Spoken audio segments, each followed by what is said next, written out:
लगातार प्रॉब्लम्स का दौर जारी है और आज भी एक प्रॉब्लम मार्केट्स के अंदर साफ साफ से देखने को मिल रही है। वो प्रॉब्लम है इंडेक्स का ना चलना या मार्केट्स का ठीक ना होना। दूसरा एफआईज का ना आना। तीसरा मार्केट्स अपने सपोर्ट बचाने में भी बड़ी मेहनत कर रहा है। 22,800 आज दिन भर की मेहनत इसी चीज़ में लगी जा रही है कि 22,800 बचेगा कि नहीं। आज दिन भर की मेहनत इसी चीज़ में लगी जा रही है कि 49,000 बैंक निफ्टी का बचेगा कि नहीं।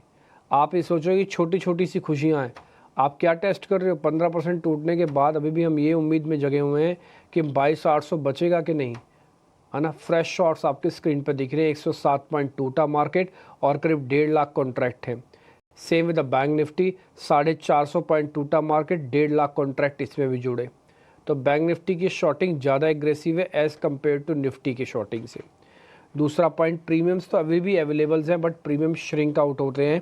इसका मतलब इच्छा शक्ति कम हो गई।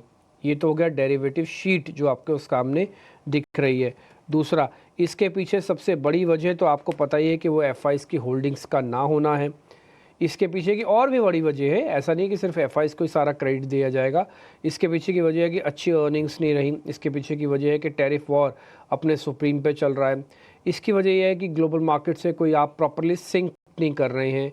और इसकी वजह ये भी है कि डोमेस्टिक इंडस्ट्री को लेकर, उनकी ग्रोथ को लेकर कुछ कुछ क्वेश्चंस ज़रूर खड़े हुए हैं और कोई ना कोई दिन कोई डिस्टर्बिंग फैक्टर आ जाता है। जैसे आज टेस्ला की खबर आई तो आज ऑटोज़ को परेशान कर रही है, खासकर एम को। ऑटोज़ ने क्या किया, अनड्यू प्रेशर बना दिया। फिर एक दिन टैरिफ की खबर आई कि फार्मा पे लगेगा जी टैरिफ, तो उस दिन फार्मास्यूटिकल्स ने मार्केट को डिसकम्फर्ट में डाल दिया।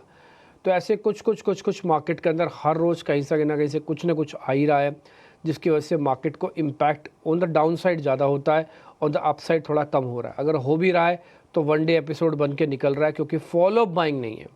फॉलो अप बाइंग के लिए सब लोग का साथ, सबका विकास चाहिए, वो एब्सेंट है। ठीक, तो बहुत सारी चीज़ें हैं जो बाज़ार के अंदर नोटिस होंगी। अगर मैं बोलूँ तो काफ़ी समय भी लग जाएगा, लेकिन रफ आप बात जानते ही हैं जो मैं आपके सामने रख रहा हूँ कि अभी तो फ़िलहाल दिन भर की मेहनत यही चल रही है कि किसी तरह से 49,000 को हम बचा लें और किसी तरह से 22,800 को बचा लें। ये भी बहुत हो जाएगा अगर आज मार्केट ने इन दोनों लेवल्स को भी बचा लिया तो। इसमें वही जिंदा रहेगा जो सर्वाइव करेगा। जो सर्वाइव ही नहीं करेगा वो अच्छे दिन ही नहीं देखेगा। ठीक है, तो अगर आप मर गए, सिस्टम में पैसे चले गए और आप वापस सिस्टम से बाहर हो गए, तो पुल बैक आपके लिए आ भी जाएगा तो आपको उसका क्या बेनिफिट होगा? कोई बेनिफिट नहीं होगा। तो इसलिए पहले तो भी सर्वाइवल की लड़ाई है कि इस बाज़ार के अंदर अगर हमारी पोजीशंस फंसी हुई हैं तो उसको अपन कैसे बचाएं। अगर नहीं ले रखी तो लकी एनफ हो तो उसके अंदर भी ये ध्यान रखना है कि पोजीशंस कैसे बनाएं, बनानी भी है कि नहीं बनानी, और कितनी बनानी, कैसे बनानी, किसके साथ जाना है, किसके साथ नहीं जाना है, यह भी अपने आप में पहल है।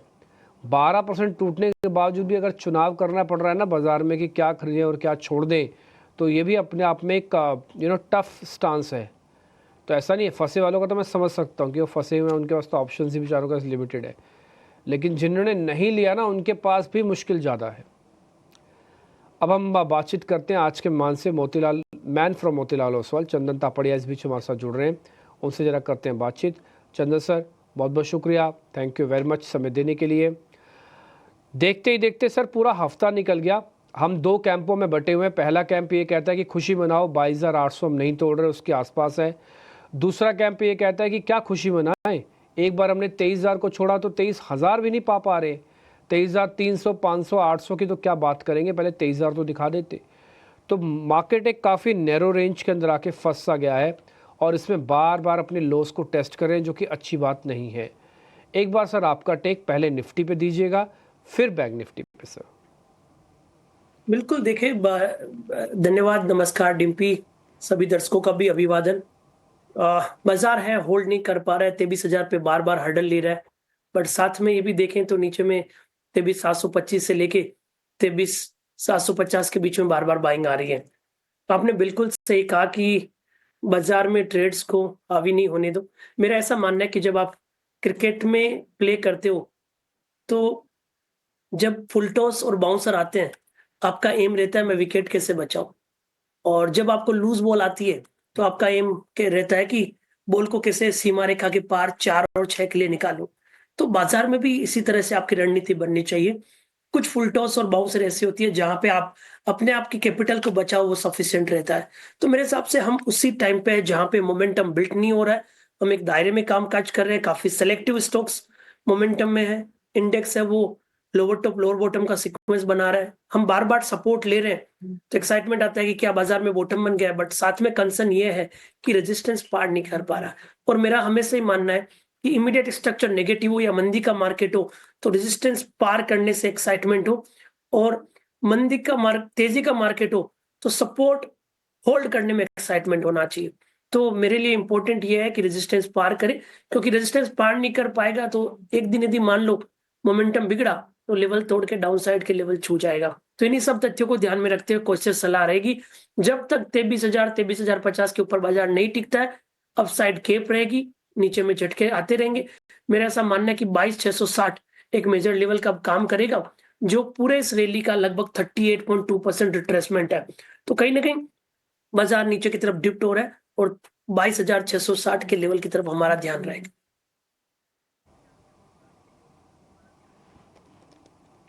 ओके ठीक है सर। सर बैंक निफ्टी पे कुछ बोलोगे आप? देखिए, व्यू होना अच्छी बात है, बट ट्रेड तभी करना चाहिए जब व्यू के साथ में रिस्क रिवॉर्ड रेशियो और कन्विक्शन फेवर में हो। मेरा ऐसा मानना है कि बाजार में व्यू होना अच्छी बात है, बट व्यू को हर बार ट्रेड भी नहीं किया जा सकता। काफी बार हमें प्लेयर की बजाय दर्शक दीर्घा में बैठ के आनंद भी लेना चाहिए बाजार के स्विंग्स का। तो बैंक निफ्टी की बात करूं तो बैंक निफ्टी भी दायरेबंद कामकाज कर रहा है, नीचे में 48,500 नहीं तोड़ रहा है और ऊपर में 49,750 नहीं निकाल रहा है, और ये पिछले लगभग 8-9 दिनों से हो रहा है। तो वैसे तो देखे तो नो ट्रेड जोन में है, बट यदि आपको ट्रेड लेना है इस सेटअप में तो 48,700 को सपोर्ट बना सकते हो, ऊपर में लगभग 49,250 के अपसाइड के लिए।